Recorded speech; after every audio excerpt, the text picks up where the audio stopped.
The border city's population is booming, and the need for family doctors is through the roof, a problem facing the region for the past decade. Nearly half of all residents don't have a family physician. Instead, they're clogging up emergency rooms with non-emergency problems. One key contributor, the country just isn't producing enough GPs to keep up. The ideal equation is 50% of medical students choosing general practice and the other half specializing. The challenge that we have is that Canadian medical students aren't choosing family medicine to that rate. Only about a third of them are choosing family medicine. That leaves the country looking elsewhere to fill the void. We've explored the United Kingdom and Ireland since 2007 and are getting a small but steadily increasing cookie trail, as it were, of physicians in those provinces, in those countries coming over. And here in rural Canada, it's even harder to get doctors to live and work.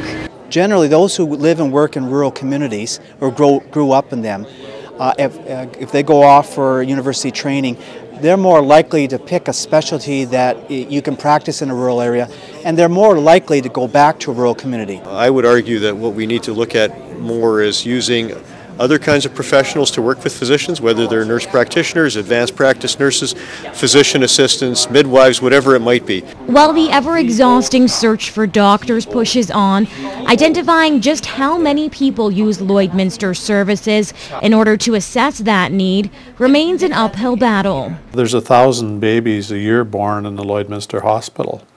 That's 1,000 new potential residents down the road, or people that access the services locally here.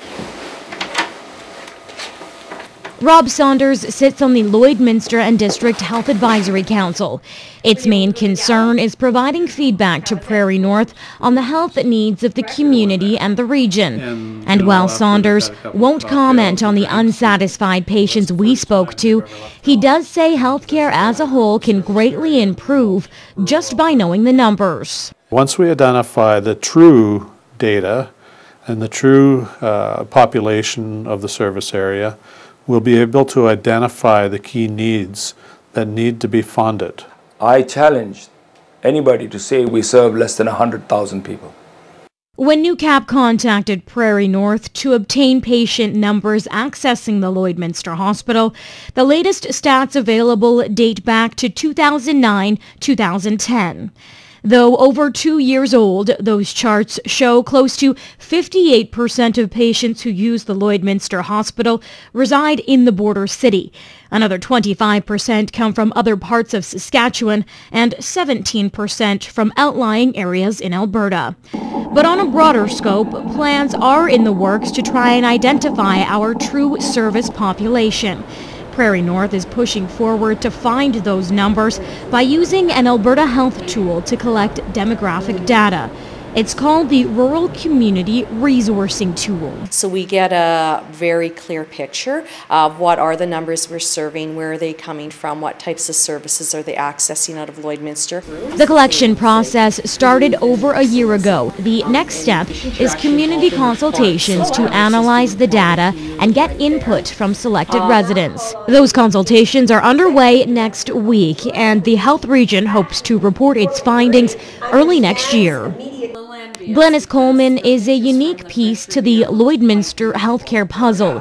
Her primary position, acting as a liaison between the Alberta and Saskatchewan healthcare systems. One of my jobs is taking a look at Lloydminster as a whole instead of as two pieces.